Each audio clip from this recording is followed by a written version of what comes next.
Welcome to Safety Minute. I am your host, Officer Bianez with the Plano Police Department's Crime Prevention Unit, where we provide education to increase the safety for people and their property. In this Safety Minute bonus session, you are in for a treat.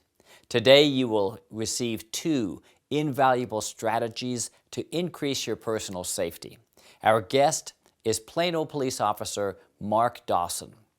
Officer Dawson began his law enforcement career in January of 1981 with the Graham, Texas Police Department. In 1986, Officer Dawson joined the Plano Police Department.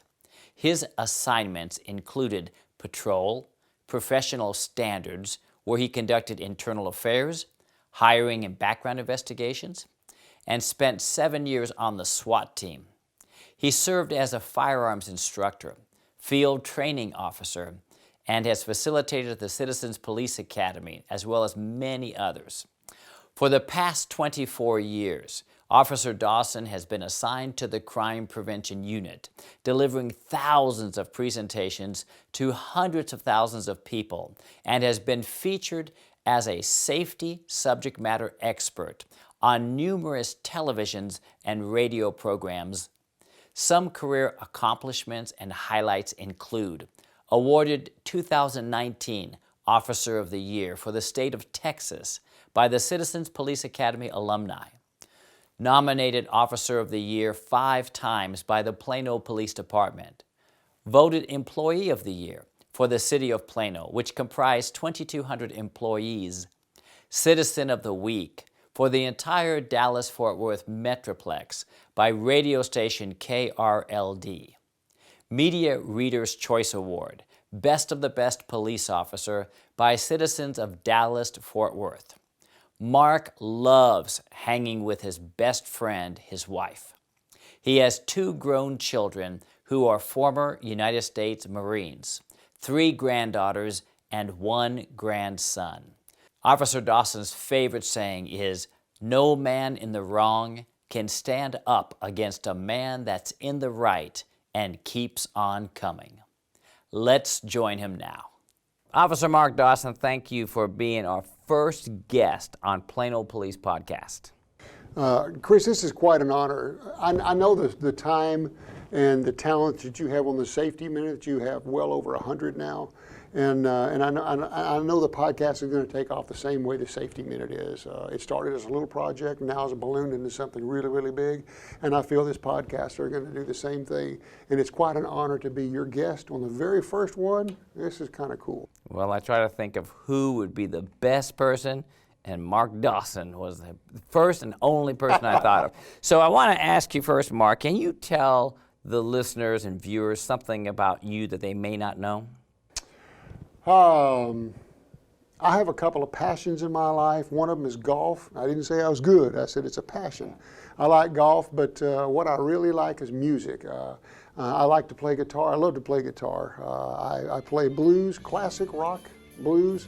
The stuff I grew up on, the Doobie Brothers, Foghat, Bad Company, bands like that, 70s and 80s bands. I get together with a couple other guys and we just have a great time.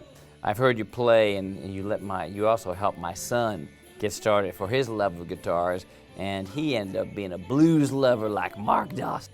The blues is it's a small group that like the blues, but the ones that like it love it. They're hardcore, and your son got right in the middle of that, and he passed me like I was standing still as far as guitar skills are concerned. He's good. I'm so, he's good. Well, he got a lot of help from you. Let me ask you, what got you interested in law enforcement? Helping people. Now that's going to sound corny, it really does, but helping people, law enforcement, being a police officer is a good job. It's got good pay, it's got good benefits, has good retirement, which I'm fixing to find out. But if you get into it for a job, that's okay, that's good. But if you get into it for a job and you have the heart to really help people, then it's perfect. Since I was a little bitty boy, I wanted to be a police officer. And I pinned the badge on 38 years ago. And so since you love what you're doing when you come to work, I've never really worked a single day in my life. I've had fun every day I come to work. work. It's fun to know that when people reach the end of their rope, when they have no one else to call, they look around, I need some help, I can't handle this myself. They pick up the phone and they call you, and we come out there and we take care of their problems. And that's quite an honor to serve the people of Plano. Today, I would love for you to talk to our listeners and viewers about personal safety.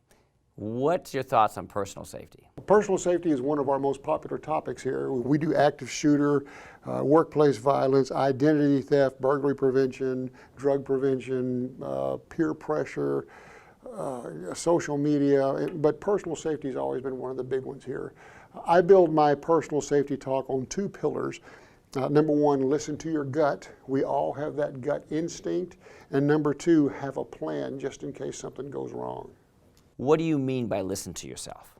Well, we all have that inner voice. We even have words for it when we say listen to your gut. One of the phrases is that inner voice. Or as people say, something told me not to do this, or I had a premonition something could go, or my intuition. All it is your body is telling your head that you don't feel comfortable. One minute you feel fine, the next minute you don't feel so good.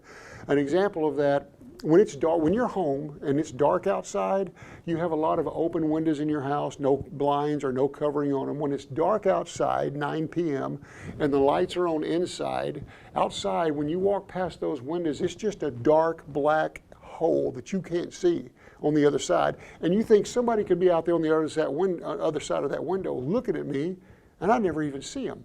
And particularly women, when I talk to women's groups, they all nod their head up and down like, yeah, I know exactly what you're talking about.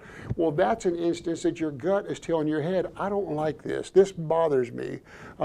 So that's an example of listening to your gut. Pay attention to when your gut tells you that, because it's telling you something could be wrong out there.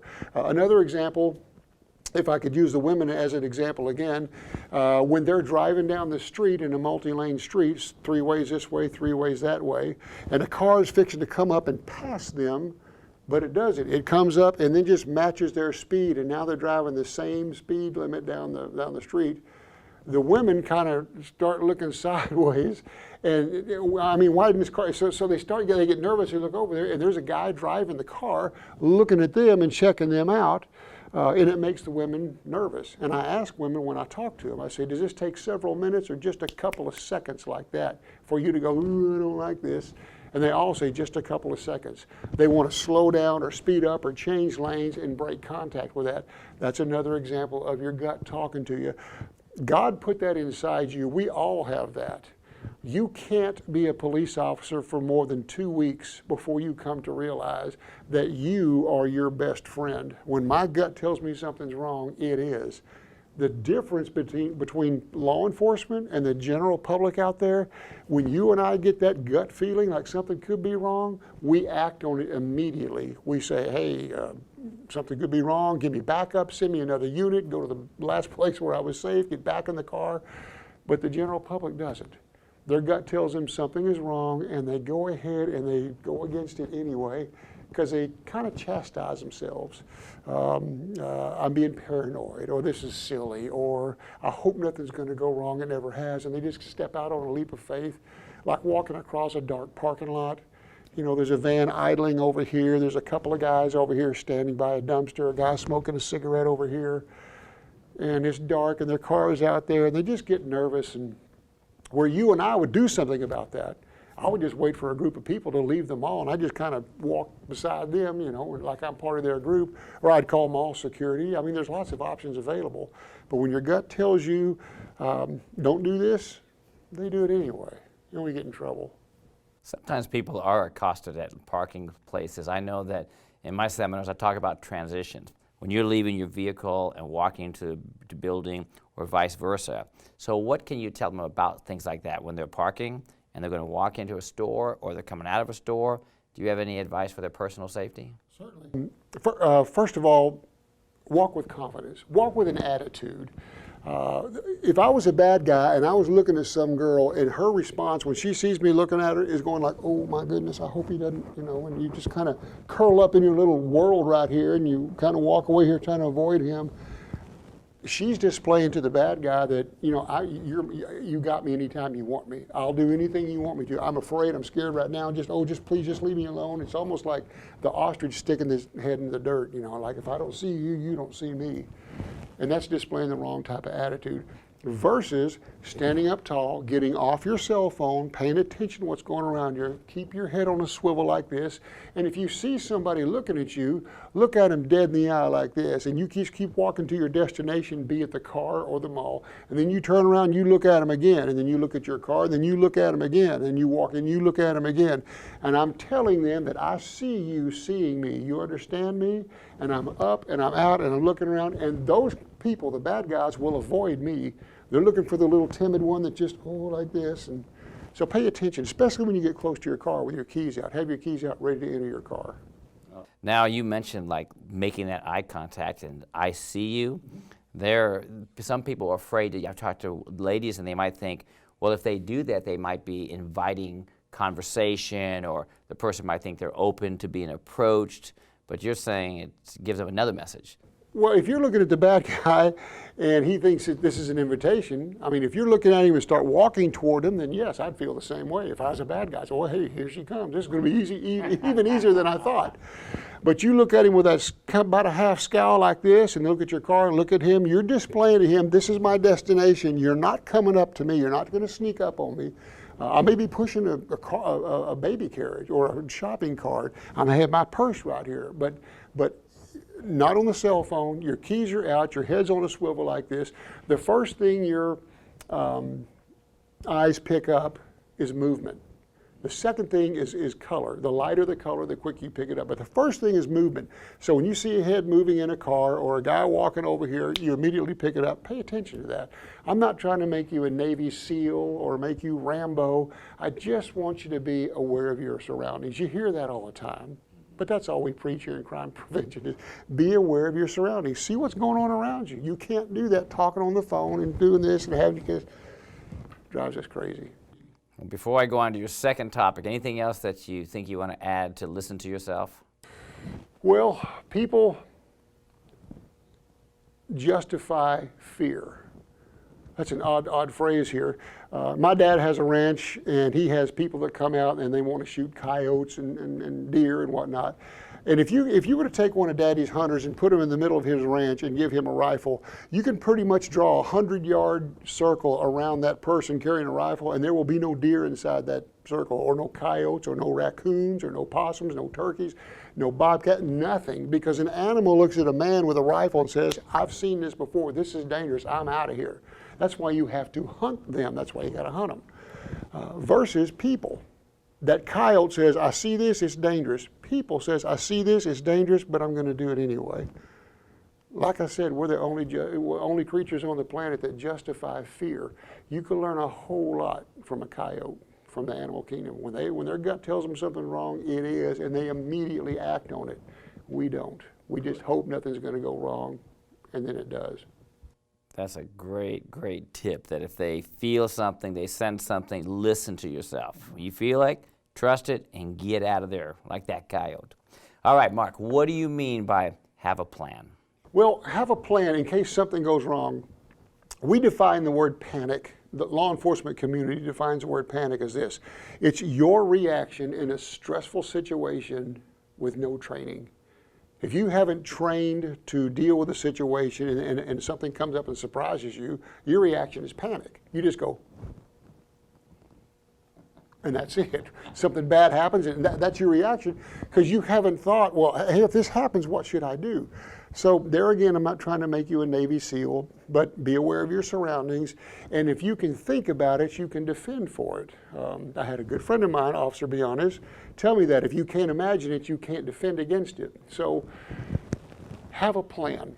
Now, when I'm talking to people, I tell them this, just imagine that you, and the listening audience here, just imagine that you are on your couch in your home watching TV, and I'm standing behind you in your couch as a police officer. And I'm talking over your shoulder, and I say, okay, ma'am, in 5 seconds, someone's going to kick your back door in. We're just going to pretend someone's going to kick your back door in. What would be a good plan for you to have? And I would submit to the listening audience that going out the front door would be a good plan. If someone's kicking your back door in, get out your front door. That's easy. If someone's kicking your front door in, get out your back door. Pretty easy plan. And then I ask people, how many of you in the listening audience, raise your hand if you think you can get up off your couch and outside your front door and meet me at the mailbox if I gave you 5 seconds? A lot of people's hands raise up. If I gave you 10 seconds, just about everybody's hand raises up. Then I have to remind them, some of you people have double cylinder deadbolt locks on your door. You have a key operated on the outside of the door. You also have a key operated on the inside of your door. And you forgot about that. So when someone kicks your back door open, you go run to your front door and go, oh yeah, I forgot. I got to open this little drawer and get that key out to put it in that lock, or get it off the little nail up there and go in. I got you. As a bad guy, I got you. So when I say have a plan, don't just tell me that you have a plan. Show me you have a plan. Prove to me that you can do it. Get off the couch. Get out of your cubicle at work or in your garage going somewhere or coming back from somewhere. Plan these things out, because it's the little things that you take for granted, you think you can do, that become huge in a real emergency. So another example, when I go to a business to do workplace violence or active shooter, I'll walk in the front door and tell the receptionist behind the counter, say, I'm here to talk to Mr. Smith. I'm here for an active shooter. She says, okay. And she'll get on the phone and call Mr. Smith to come down and meet me in the lobby. And I'll say, okay, during the time we're waiting for him to come out, let's just pretend there's an active shooting going on right now. Why don't you pick up the phone and call 911, okay? Put it on speaker, I'll talk to dispatch. And they all look at me like, oh, I can't, I'll call 911. Call 911 right now? Oh, you mean it right now? I can't do that. Yes, you can, honey. We're the police. We can do that. So, and I try to put her under just a little bit of stress. I'll say, now, if people are screaming, there's shots being fired, people are running, there's mass hysteria here, I want you to pick up the phone and call 911. Go ahead and do it now as quick as you can and put it on speaker. I'll talk to dispatch. So that's what she does. She literally puts it on speaker and hits 911, and we both sit there and listen, and the phone never rings, because she forgot to dial 9 for an outside line and then 911. So it's that little thing, like the key in the lock at your house, the dialing 9 for an outside. It's the little tiny things that are going to come up and bite you in a real emergency. So when I say have a plan, pre-plan for that. Just pretend like, if this happens, what am I going to do about it? So when it does happen, you've already thought it out, you've already acted it out physically. You can go, aha, I thought this might happen. I got this whooped, and you go and you do your plan, whatever that is, wherever you are at the time. You actually do it like you would do. That's right. Like we practice like we play. Handcuffed someone. Was that the very first time you ever handcuffed someone? Yes. Was as a police officer, when you made an arrest to the criminal, was that the very first time you used those handcuffs? No, sir. When did you start using those? Academy. Time and time and time and time and time again. Handcuffing others and getting handcuffed time and time again. That's what I wanted to say. You're actually utilizing having a plan, and you have a plan in all the different scenarios that you commonly undertake as an officer. So you mentioned where something looks dangerous, you may not approach that vehicle, you're going to call for a backup. What about someone who's walking out, again, of a business or mall someplace to their car, and they see something that scares them, another vehicle, they're parked by their car? Could they have a plan? Certainly. And what plan would you suggest? If you're in a situation, there's a scary vehicle that you're not sure about, what should they not do and what should they do? Before you even park your car, when you arrive at your location, at the restaurant, at the mall, at the movie theater, try to park as close to the front of the building as you can. I understand Plano's growing bigger and bigger. The whole Dallas-Fort Worth area is getting more and more crowded. But try, when you park your car, to put it in a situation, if you know it's going to be dark when you come out, to park it under a light if you can, and as close to the entrance if you can. But if it's dark and you have to go out there, and you're walking, when you leave the mall or the restaurant and you look out there and there's a car idling or next to your car, it just doesn't look right, your gut, your intuition starts telling you, I don't like this, then stop. Just back up. Wait. Maybe the car is going to leave. And how many times do you go in a parking lot and you just sit there for 10 minutes and just sit in the car and just sit there and say, you don't. Normally you get in the car in a parking lot, you crank it up, you back up and you go. So just wait. And if it's somebody who just got in their car and you happen to see them, give them 2 or 3 minutes to back up and leave. If that doesn't work, then like I said, walk out with a group of people towards your car that are kind of angling towards your way. If you want to contact the management, if you want to have an employee walk to your car. There's lots of things that you can do, but it all starts with you, with that gut, listening to yourself. When you tell yourself something's wrong, it is. It is. And when something is wrong, like I say, people justify it. Like 911. People don't want to call 911 for a whole list of reasons. They're going to be embarrassed, or they've never called 911 before, or they've been told all their life, it better be an emergency, it better be an immediate loss of life or property before you pick up the phone and call 911, or this will be the second time this month I've called 911, the police are going to think I'm, a nutcase over here at this house. There's lots of reasons people don't want to do it. But Chris, we're paid to help people.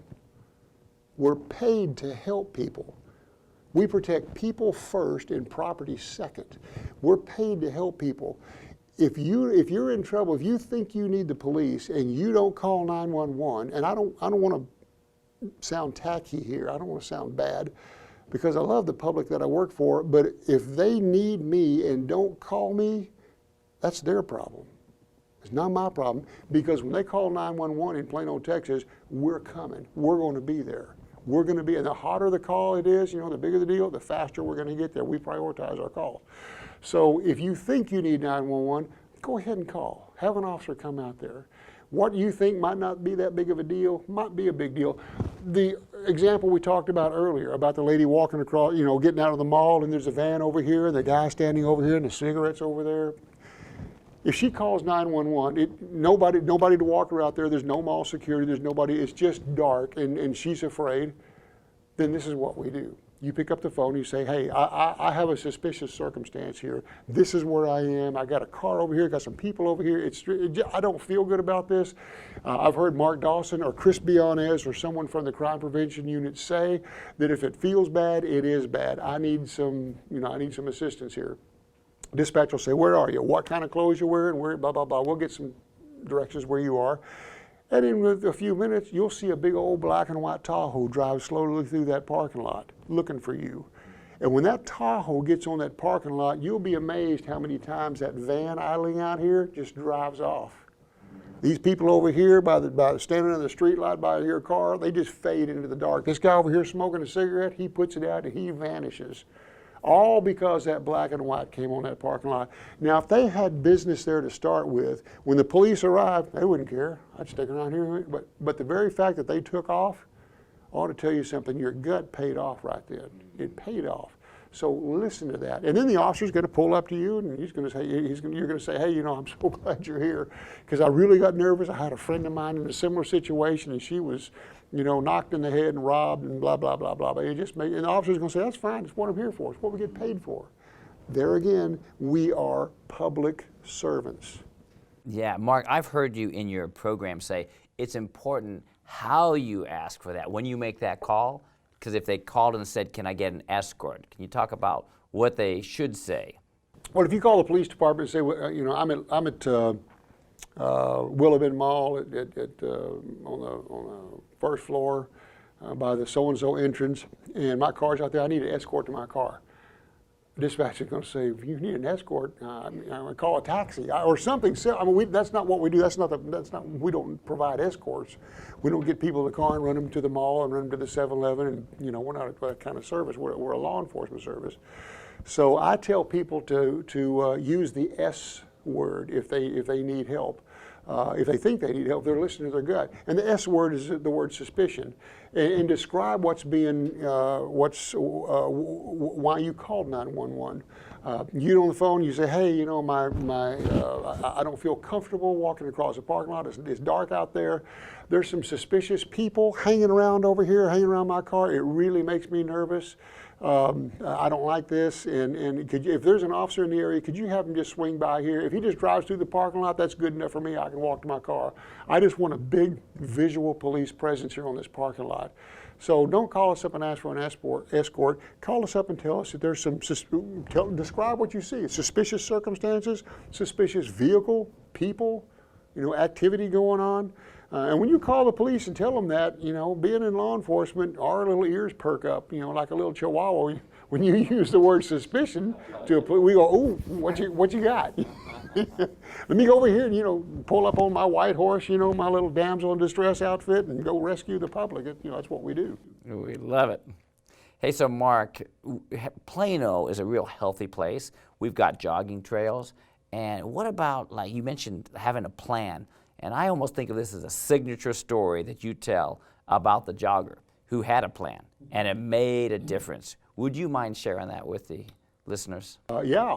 I was giving a talk to a women's group a few years ago, and I was talking about listening to your gut and having a plan in case something went wrong. And one of the females in the audience raised her hand and told me a story of what happened to her in Plano.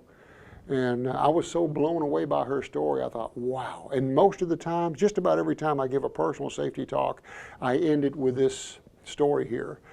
She's one of our joggers. We have miles and miles and miles of those 8-foot sidewalks through Plano, and a lot of them go through our parks district. People ride bicycles and segways, and they skateboard and walk on them and all. And we have miles of those through Plano, and a lot of them are in our wooded areas, away from the homes, and in parks areas. And she was one of our joggers, and she chose to jog on one of these 8-foot sidewalks. Now, when she started this jog, I don't know if she's married or not married, but she jogged by herself. I didn't know if she had a husband or friends, but whatever. She would do it by herself. And she always thought, what happens if I'm out here in the middle of nowhere, away from all the houses in a wooded area, or away from traffic, away from the roads, and something happens to me? What am I going to do? And what she's telling me then is she's listening to her gut. Her gut is telling her, what happens if? So I applauded her for listening to her gut, but then she said, if something does happen, what am I going to do? And she developed her own plan. And Chris, it did happen. And she did put her plan together, and it worked. Now here's what happened. She's jogging down the sidewalk, and it kind of comes to kind of a sharp turn, so she kind of slows down to make the turn as she's jogging. And an individual ran out from the woods and grabbed her and pulled her back into the woods. Now imagine that you're all by yourself, little girl jogging down the sidewalk. Some big old guy jumps out of the woods behind you. You never even see him coming, grabs you and drags you in the woods 15 to 20 feet, and there's no one around. As she's on the ground like this, she looked up at him, and he started to disrobe, and she knew what was going to happen. Now, that crime is going to start here, and the criminal has it in his mind that it's going to finish here like this. Her job is to make the ending as quick as she can, get this thing, you know, solve it right now rather than let this thing play out. So she put her plan of action in gear. So he grabs her, puts her on the ground, and he's starting to disrobe, and she turns around on her hands and knees like this, like doggy style, and just grabbed handfuls of dirt and leaves and gravel and twigs and sticks and just started cramming it in her mouth like this. And I'm up here listening to this little girl talk like this, and she said I was cramming stuff, and I made loud growling noises as I was doing so. I said, what? She said, yeah, I just grabbed everything, and she threw dirt in her face, and spit was here, and her eyes, you know, and her hair had leaves, and she looked up at the guy like this, and she just crammed stuff in her mouth and looked at him again, and he stopped. He froze. This was not the way a victim of the sexual assault was supposed to act. He stopped. It short-circuited him. She went from here to right here at the very beginning to kill this thing. So he stopped, pulled his pants up, looked around like this, and thought, oh my goodness, and backed up and took off running. Now, she wasn't armed with a gun or pepper spray or a knife or a Kubotan. The only weapon she had was her plan. And she implemented it. Her gut told her that something could go wrong, and if it does, what would I do? And it happened, and she implemented her plan, and it worked like a charm. How many of the listening audience out there could come up with this plan just like that on the fly? And I'm telling you, I would submit to you that nobody could. So let me say this again. Listen to your gut, and then have a plan. And don't just tell me you have a plan. Show me you have a plan. Show me that you can do this, okay? It may save your life one day. Well, Officer Mark Dawson, thank you so much for coming today and talking about personal safety. But I can never get enough Mark Dawson, and I know the listeners probably feel the same. So I'm wondering, can we get you back next month to talk about property safety? If you think they want me to be back, I would be honored to be your second guest on your second podcast. But yes, there's some major things that you can do to protect your property. And we talked about protecting people first and property second, what we talked about earlier. So the first podcast is protecting people. The second one, we can talk about protecting your home and your property. Sure, I'd be honored to. Thank you. Well, awesome. We know, I know that they will love it. So we'll look forward to next session, and thank you so much for joining us today. Chris, I appreciate you having me on. You bet, brother. Have a good day, sir.